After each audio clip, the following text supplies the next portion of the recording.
Hello everyone, this is Danish from jobskillshare.org. Today I am going to talk about a very different topic.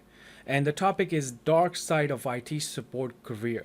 Let's talk about this because this is something that you are going to come across, and we're training so many people and we're like, go for IT, apply to IT positions and do this and that, and that's great. We're doing almost like what we are passionate about, and we love to see when people land a job and they're so happy, and people send comments like, because of you I'm feeding my family. Now these are some huge strong comments, but at the same time, remember, when somebody lands a job and then they are happy, but the later on they see some darkness that we never talk about. So I want to also add that piece because I'm sure a lot of IT professionals will agree with these points and some may not, because this is my experience. This is based on, let's say, 40,000 people in our platform. Of course, we didn't train 40,000 people all over. So we have trained a lot of people and kind of find out whoever landed a job, let's say, after 3 months of training, and then let's say after 1 year came back and, hey, these are my challenges. This is what I found out. And some people may have never been with us and just came and say, okay, this is my problem right here, right? So a lot of it starts with the way you learn. Mean I can cut down almost half of these things if somebody have guided me correctly.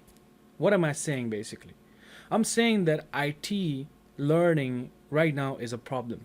I can tell you that right now. No one will disagree with me. The amount of information that we have, the amount of work that we have to do on a different systems in one company is just ridiculous. But, but, hear me out. Don't get scared. It's still very much enjoyable. So a lot of people say, hey, how is it dark and enjoyable at the same time? It's the way you approach it. If I take a newbie and put him in the company with A plus certification, for example, and I put him in the new company, the person mind is going to start boiling in the first few weeks. Why? Because that person will find out so many new things that A plus is not covering. So then that's where the problem is. That's the dark side. But here's the thing. If you were guided correctly, then I'm not going to call that darkness. I'm going to call this a happy moment. Why? Because when you go to that company and you find out, oh, Active Directory, Office 365, deployments, imaging, I know all these things. That makes you happy right there. You see, the way you approach IT is the biggest thing, is the biggest darkness or brightness. So now going to the second mode where a lot of people put fake information on resume. I'm talking about like, some networking stuff, some this stuff, and theoretically you know it. And I know people, and forgive me, I'm not gonna say any names, but you call me, you talk to me, right? When people have done this, I have given this one comment to them. I'm like, you will still land a job. I'm still gonna help you because you asked for the help, and I'm gonna help you. But trust me, you either are going to leave this job in 3 months, or you're going to come back with a very, very stressful moment with me. And that's exactly what happened. When people come back to me, they're asking me to do this, and I have no clue. I understand. I put all of this stuff on my resume, and I have no clue. I'm extremely stressed out. So then I take them to point one. I'm like, listen, did you want to learn? You have to invest then. Of course, if you are going to tell a professional to sit with you for 15 hours of his life, 15 hours live, then of course that's not going to be free. Now, if you want to learn it for free, we have done 100+ hours of training for free. So if you cannot find our things better, then of course go to other trainings and tell them, if I am learning this stuff, is it going to help me on the job? Do you really think I can perform, let's say 70% or 60% on my job? Because the 30% you're going to learn on the job, and some people will learn 90% on the job. But that's, like I said, that's where the dark moment is, because you're living every day with so much stress, with so much less skills, and kind of very minimal knowledge about IT, that everything else becomes problem for you. So it's a dark mode everywhere, right? If you would have learned the better way, then you move on to the other things that is a part of IT career that we need to discuss. Then it goes down to, let's say, and I already talked about that point, you knew someone, right? A lot of people say, I knew that person, so I got the job. So then you're back into that learning, the first point which is say learning too much, you're back into that and things are dark for you. Okay, the next problem in IT is this: descriptions. It's crazy. I mean, people say entry level, junior help desk, entry level, and they put on the side 3 years of experience, 4 years of experience, even 1 year of experience for that is just like, what are you doing? Don't do these kind of things because a lot of people get discouraged with this. I know you want to cut down some of the people not applying to your positions, but there are some people that are extremely passionate. They are extremely willing to go for this job and they're looking for it to gain more knowledge. And but try to change some of these description, people. If you guys are hearing me out and you're looking at this and you're the manager of this company, try to give at least some room to people and make sure you look at this resume. Don't try to put something like that just why so many people are coming back to us and say, hey, look, they're saying entry level, there's no other requirement, but they put 2 years in there. That doesn't make any sense. And that at the end they're going to hire somebody, either from their own company, or they know somebody, or at some point they're going to just give up and let's just hire someone, right? So descriptions are crazy. We have too many people talking about it. Go to other YouTube channels, you'll find many people talking about this description craziness that's going on these days. The fight between the big guys, Microsoft and Cisco. Yes, why do I call this a dark side? Because our whole life, our main learning is based on Cisco and Microsoft.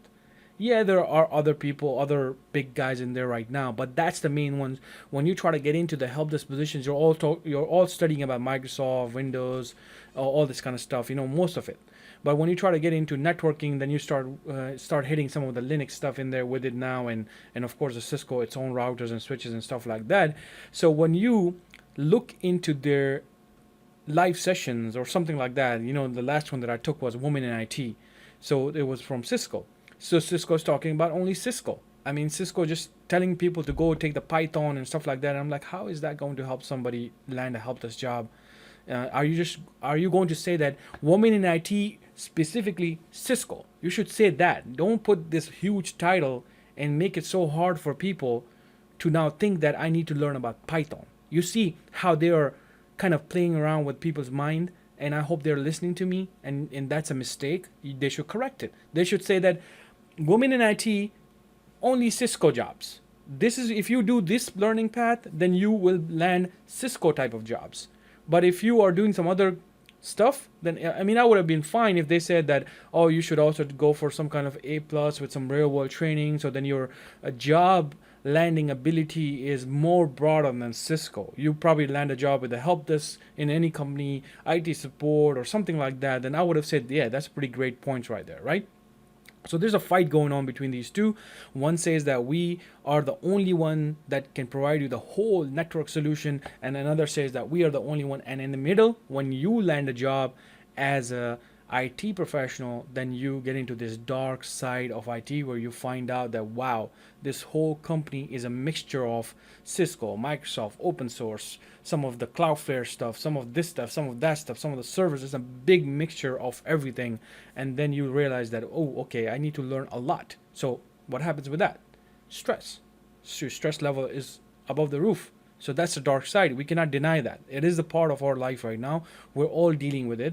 But the thing about us is that, like I said in the beginning, the way you learn things, you're mentally prepared for it. So you take that more of as in like, okay, a challenge for yourself. Okay, I'm going to do it. I can do this.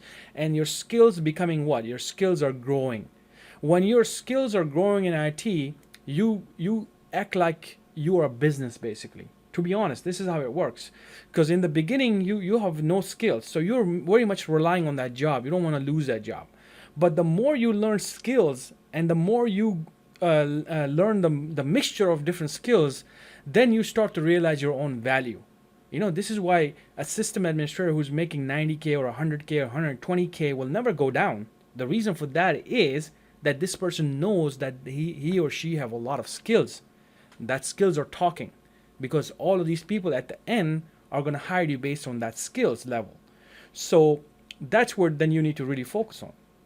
Now, other problem in IT, the big one is the customer is always first, or customer is always right. And that's something, as any business, if you're running a business, and you're working for somebody who's making money from other people or other product, then that is something you just have to accept. Because other than that, you just open your own company, and then of course you can change the customer is always first, customer is always right kind of the thing. In this platform, we are not doing direct marketing. We're not basically doing a customer type of thing. We're saying you're a member, we're a member. We both have to respect each other. So if a member don't respect our time, don't respect the way we are giving all the energy, then we say we're not doing our training. I mean, we're not saying like we're going to cut the training, but we don't even provide the training in the beginning, because we cut so many things in the beginning that it doesn't becomes like a customer is always right kind of thing, right? Because they have to respect the value, the amount of time that has been invested into this platform, into these training, that has to be there. Or else we're also saying that no problem, we're also a member, you know. So ego problems, team management, the ego problem is a big problem in IT. A lot of people don't know this. And I hope this is getting better now, because back in the days, this was something well known. If somebody's a network engineer, then they says, I'm better than sysadmin. If a sysadmin has a lot of knowledge about some other things, then the sysadmin will say, oh no, I'm better than network engineers. And then there's the problem with that is that a person with less skills will always be on the back foot, because then they will always have this worriness. If I go there, this person might deny me, and you know, things like that. There's always a tension between groups, different type of groups in IT. That's something you're going to naturally learn in IT, but don't worry about it. This is natural. To be honest, don't get into politics. That's all I can say. Just don't get into politics. Don't get into, you know, certain things. You just have to accept it as a company if they're doing it, and you just have to kind of like, you know, learn skills from them. And if you feel like this company is not good for you, this team is not good for you, these managers are not good for you, they're not giving you a chance, they're not letting you grow, move out. Move out. Because I know a lot of people who got stuck in help desk because they didn't have the confidence to go out there and look for another job, because they got comfortable. They got so comfortable that they think that that's life. I'm making, let's say, 65 at the max now, and I'm good, you know. But when you realize that things are your family's getting bigger, and the things are getting more and more expensive, then if you have not taken that step of that first thing, that getting your skills up in there, you're in the dark mode. You're going to be complaining. You're going to be telling people that IT is hard, IT is this, IT is that. The reason is that you yourself is not confident about yourself. You feel like you're going to lose your job anytime, so now your whole thinking about IT has changed into negative. The people who you talk to the people who are very much into skills learning, and they want to learn more and more skills, they want to grow their skills, they want to tell people that, look, I know something really cool, PowerShell, I know this, I know that, and now I know about cloud stuff. Now you see the person is desiring for more, and the company is going to look for you. Companies all around you are basically going to look for a person who has more skills. So they're not going to hire a person who can say, I have Windows XP experience, I've been doing XP for 10 years, I can build XP, I can do this. They say, okay, well, who use XP these days, right? So you got to be more current with the market. So now coming back to the salary differences, this is another big one. And a lot of people get depressed and talk about, my salary is this much and this much. This is totally dependent on where you live, which country you're from, how they take IT career overall. Like if you go to Pakistan or India, you'll see the same system administrator making like 50 times less than the systems administrator in US. So there's nothing you can do about that. That's a reality basically. Then if you look into the salary differences between titles, then that's also kind of like, you know, very different. In US, someone will give you like $15 an hour, or $14, or even $13 for help desk, and then some people will take it. Now in the beginning you may take it, but I tell people that if you have time and you have a some kind of income, then don't go that low. Make sure you always, because you're going to find it. If you try to apply that formula with more learning and, you know, preparing yourself ahead of the time, then you're going to land a job with a high amount. But if you are, let's say, not getting lucky in that area, then at least get the experience, but move out. Make your mind that you are going to move out in IT, then the dark mode becomes smaller. Okay, the dark side is not that much then. Then, of course, you have to also think about the infrastructure, the setup that you are getting hired in. Is it an MSP, or is it other like local nonprofit, government, federal, whatever you want to call it? So you have to also think about that too, because some IT jobs are extremely kind of like reactive. You have to be picking up a call from a customer. So let's say if you're an MSP working for supporting, let's say, 10 different companies, so you have to see they have different infrastructures. Some may be using Linux servers, some may be using Microsoft servers, some may be using this and this and that. If your MSP is good, they may have already talked to you, they may already give you the resources that you need, and they may not let you go alone like that for like that many companies. I'm sure MSPs are going to be in business if they take care of you, right? So they do take care of you most of the time because that's their business. But there are some MSPs that are just absolutely like they have no clue what they're doing. They got some contracts and now you got unlucky, you got that job, and now you're like fixing every single thing. And then you think that this is life in IT. Oh my God, that's IT. I'm not that. I'm gonna tell people. That's bad. But this MSP guy doesn't know that a person in other places like nonprofits or some other places, why are you supporting them first? You should think about it. If you're supporting that a local person somewhere else, then that means that that company is pretty good that they hired you to help this person. Think about that. This is something that a lot of people don't think. They only think about this, that MSP is better than the other people. Maybe the other people didn't want that. Maybe they want a quality of life. They know what they're doing in IT. They're learning something on their own pace, nicely and smoothly, and enjoying the IT life. And then you're doing this. But like I said, don't get discouraged between these two. This is just I'm saying that how people can think of their job, right? So make sure when you land a job, remember you are in that one setup. So always look for more setup. If you're not satisfied with your own, if you're MSP and not satisfied with your MSP type of job, then go with the more local buildings, more local offices. If you're not happy enough in the local building and you think it's too small, you're not seeing any growth, then look for a bigger areas, bigger setup, or go for MSPs that are kind of like known in the market, and they may able to help you even more. At the end, I'm going to say this. The biggest dark side of IT is stress. The stress is never ever ending in IT as long as you are the tech person and you're going to be supporting applications, customers, whatever you are, and you are going to be supporting something. There is going to be stress guaranteed. If somebody says there's no stress, I don't know what they're doing. Seriously, there may be a superhuman being out there. But the stress, like I said, goes back to where your skills are. If your skills are really good, you're going to convert that stress into more little bit positive side of it. You're going to be like, okay, I got a little stress, but I know I can do this. So you see, that tells you that you have that kind of like a business mentality that even though I'm stressed, but I can do this process pretty nicely. Now take the other person who has a very minimal skills, and then he also gets stressed out and something comes up to him.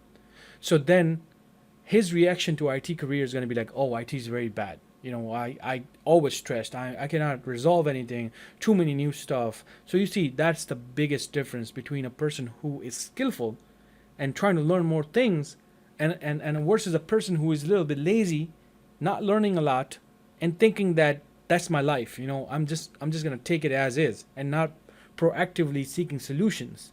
So that is my last comment about this side.